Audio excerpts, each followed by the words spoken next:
இந்த போறப்பு தான் நல்லா ருசிச்சு சாப்பிட கிடைச்சது. அத நினைச்சுத்தான் மனோ உலகம் முழுவதும் பருக்குது. சுட சுட அந்த மதுர மல்லிப்பூ இட்லியே மீன் 8 ஊரு எச்சில் ஊரு லிஸ்ட் இருக்கு கையில. நான் சமைக்க ஆரம்பிச்சேன்னா எல்லாரும் வாயிலும் எச்சு தான் ஊர். ஹாய், எப்படி இருக்கீங்க? எல்லாரும் நல்லா இருக்கீங்களா? டிஃபனுக்கு நம்ம இந்த கடையில எல்லாம் பூரியை பார்த்தா நல்லா புசு புசுன்னு அழகா இருக்குங்க. நம்ம பார்க்கும்போது நம்ம அங்கே செய்யறது நல்ல புசு புசுன்னு இருக்கு, நம்ம செஞ்சால் மட்டும் ஏன் வர மாட்டேது நிறைய பேருக்கு அது ஒரு இதாக இருக்கும். அந்த மாதிரி புசு புசுன்னு அழகா மினி பூரி போடலாமா வாங்க. நான் இப்போ 250 கிராம் ஒரு கப்பு இந்த அளவுக்கு கோதுமை மாவு எடுத்துருக்கிறேன். உங்களுக்கு வேணும்னா இதுக்கு 2 கப்போ எந்த அளவு தேவையோ அதுக்கு இன்க்ரீஸ் பண்ணிக்கலாம். இந்த ஸ்பூனுக்கு 2 ஸ்பூன் மைதா மாவு சேர்க்குறேன். ஒரு ஸ்பூனு ரவை சேர்க்குறேன். இதுக்கு தேவையான அளவு உப்பு சேர்த்துக்கிறேன். கொஞ்சமாக சுகர் சேர்த்துக்கிறேன். இந்த சுகர் ஏன் சேர்க்குறேன்னா அது வந்து நல்ல ஒரு மாதிரி ஒரு ப்ரௌனிஷ் கலரில் நல்ல அந்த ஓட்டலில் உள்ள கலர் வரும் பார்த்தீங்களா, அதுக்காக. இப்போ எல்லாம் சேர்த்து நல்லா விரவிட்டோம். இதுக்கு நான் பால் ஊற்றி விரவுறேன். இந்த பால் ஊற்றி விரவும் போது நல்ல ஒரு டேஸ்ட்டு கிடைக்குங்க. கொஞ்சமாக பால் ஊற்றிட்டு பத்தலைன்னா நம்ம வந்து தண்ணி ஊற்றிக்கலாம். நான் சின்ன டம்ளருக்கு 1 டம்ளர், அதாவது ஒரு 50 மில்லி அளவுக்கு தான் நான் பால் சேர்த்துருக்கேன். மீதி தண்ணி ஊற்றி தேவையான அளவு தண்ணி ஊற்றி நம்ம சேர்த்து எடுத்த உடனே நிறைய தண்ணி ஊற்றக்கூடாது.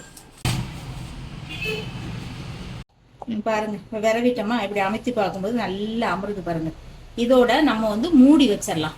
ஒரு 10 நிமிஷத்துக்கு மூடி வச்சிருவோம். இந்த கேப்புக்குள்ள நம்ம இதுக்கு தேவையான உருளைக்கிழங்கு மசாலா எப்படி பண்ணுறதுன்னு பார்க்கலாம் வாங்க. 4 பச்சை மிளகா, காரத்துக்கு இந்த பச்சை மிளகா மட்டும்தான் 4 பச்சை மிளகா எடுத்திருக்கேன். இந்த சைஸில் வந்து 2 வெங்காயம், பெரிய வெங்காயம். 4 பச்சை மிளகாவை நான் வந்து இப்படி நீட்டமாக வெட்டிக்கிறேன்.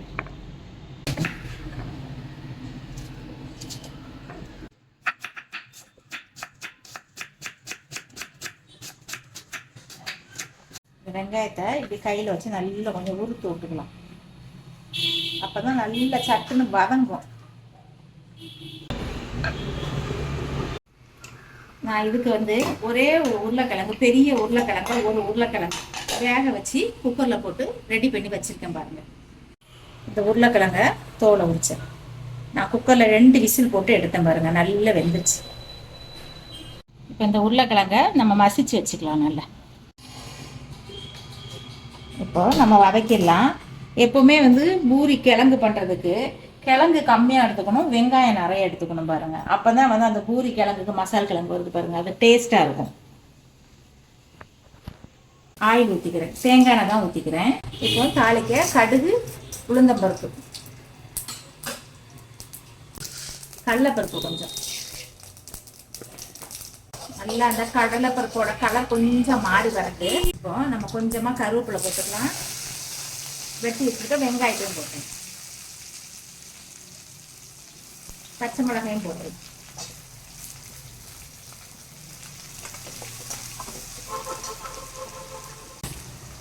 வதக்கும் போட கொஞ்சமா வதங்கிறதுக்கு உப்பும் சேர்த்து போட்டுக்கலாம். பூரி கிழங்கு பண்றதுக்கு வந்து வெங்காயம் வந்து ரொம்ப நல்லா எல்லாம் வதங்கக்கூடாது, லைட்டா கண்ணாடி பதம், அவ்வளவுதான். இது கூட 1/4 ஸ்பூன் அளவுக்கு மஞ்சள் தூள் போட்டுக்கலாம். லைட்டாக வதக்கிட்டு பாருங்க, வெங்காயம் வந்து ரொம்ப வதங்கலை, லைட்டாக ஒரு கண்ணாடி பதம் தான் வந்துருக்குது. இது கூட நம்ம இப்போ 1 டம்ளர் அளவுக்கு தண்ணி ஊற்றிக்கிறோம்.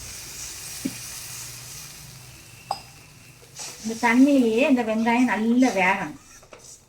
இதுக்கு வேற எந்த செலவுமே கிடையாதுங்க, ஈஸியாக பண்ணிடலாம் அந்த கிழங்கு. இது என்னோட ஸ்டைலில் நான் பண்ணுறேன். கொதிக்க ஆரம்பிச்சிச்சு, நம்ம ஒரு மூடி போட்டு ஒரு 5 நிமிஷத்துக்கு வேக வச்சிடலாம்.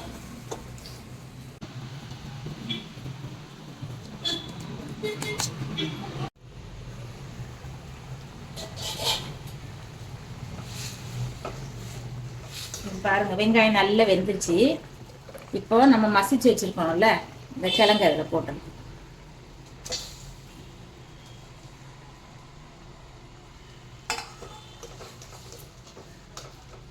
அவ்வளோதான். 2 கொதி வந்தோடனே நம்ம இறக்கிடலாம். சிம்பிள், ஈஸியாக செய்யோட கிழங்கு. இது என்னோட ஸ்டைலில் நான் செய்கிறேன். சிலவங்க இதுக்கு வந்து திக்னஸ் வேணுங்கிறதுக்காக இந்த கடல மாவு இல்லைன்னா பொட்டுக்கடல மாவு இருக்குல்ல, அதெல்லாம் கலந்து விடுவாங்க. தக்காளிலாம் போடுவாங்க. நான் எதுவுமே போட மாட்டேன். இதுதாங்க நான் இது செய்வேன். எங்கள் வீட்டில் இருக்கவங்க இது நல்லா இருக்குன்னு சொல்லி டேஸ்ட்டாக சாப்பிடுவாங்க. இந்த ஸ்டைலில் உங்களுக்கு நான் சொல்லித்தரேன், அவ்வளோதான். இதே மாதிரி நீங்களும் ஃபாலோ பண்ணி எப்படி இருக்குன்னு சொல்லி கமெண்ட்ல சொல்லுங்க, சரியா?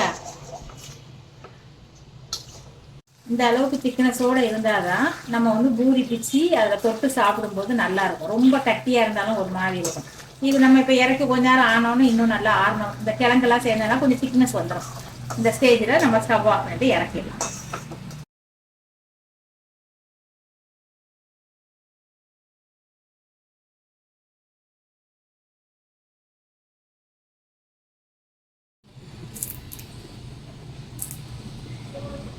போட்டா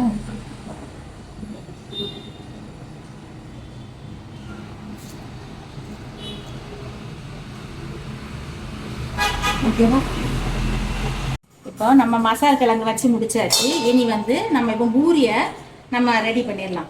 அது நல்லா அழகாக ஊறி போயிருக்கும். இப்போ அதுக்கு நம்ம கடாயில் வந்து ஆயில் வந்து நல்லா ஹீட் பண்ணிடலாம். எப்பயுமே பூரிக்கு வந்து ஆயில் நல்லா ஹீட் ஆகுங்க. தேவையான அளவு ஆயில் ஊற்றிக்கணும். ஹீட் ஆகுதுக்கல்ல நம்ம இங்கே வந்து பூரிக்கு திரட்டி வச்சுருக்கோம் பார்த்தீங்களா? இந்த பாருங்க நல்லா சாஃப்டாக இருக்குது பாருங்கள். இதை நம்ம இப்போ திரட்டி எடுத்துக்கலாம். நான்லாம் இப்போ வந்து ரொம்ப பெருசாக போட மாட்டேன். கொஞ்சம் மினி பூரி மாதிரி போட்டோன்னு வச்சிங்களேன், பசங்கள்லாம் நல்ல விருப்பப்பட்டு சாப்பிடுவாங்க. தேவையான அளவு எடுத்துட்டு இப்படி ஃபஸ்ட் நல்லா உருட்டிக்கலாம்.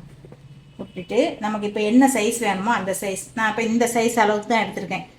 நல்லா குட்டி குட்டி பூரியாக போட்டு எடுத்தோன்னு வச்சிங்களேன், ஒரு 3 பூரி சாப்பிட்ற இடத்துல ஒரு 7 பூரி சாப்பிட்லாம். அந்த அளவுக்கு அழகாக இருக்கும் பாருங்க.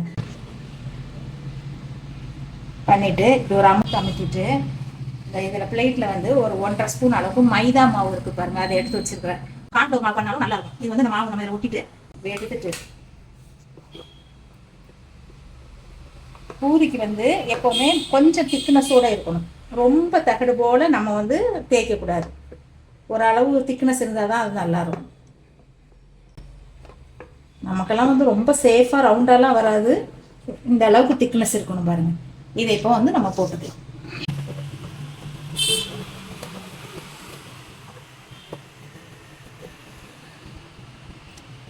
பாருங்க, ஆயில் வந்து நல்ல ஹீட் ஆகணும்.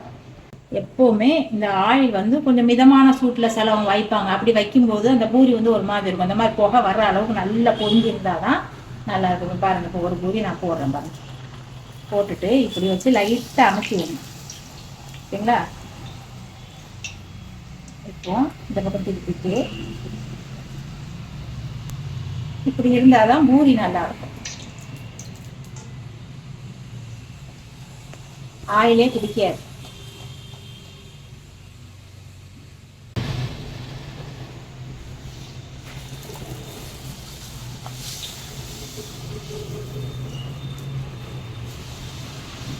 பாருங்களா, புதுசு புதுசு புதுசுன்னு இருக்கு பார்த்தீங்களா?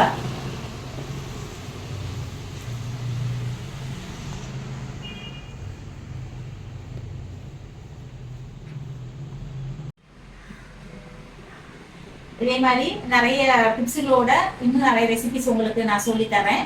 நீங்க வந்து மறக்காம லைக் பண்ணுங்க, ஷேர் பண்ணுங்க, சப்ஸ்கிரைப் பண்ணுங்க. கமெண்ட்ஸ்ல இதே மாதிரி செஞ்சுட்டு நீங்க சொல்லுங்க. ஓகேங்களா? பை.